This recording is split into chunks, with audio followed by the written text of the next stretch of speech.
తాత నువ్వు మీ ఇంటికా నుంచి నీ బుక్కులు తెస్తా అంటే నాకు చదువుకోనికే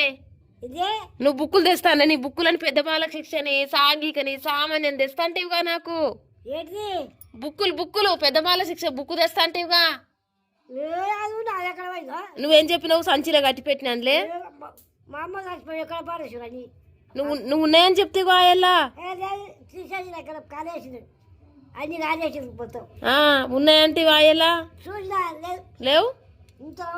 అదే నాకు తెస్తాను అయ్యలా ఒక్కట్లేవా ఏ బుక్కులు లేవా అదే పెట్ట నిండు ఉన్నాయి దా పెట్టిన అని చెప్పినావుగా లేదా ఇక్కడ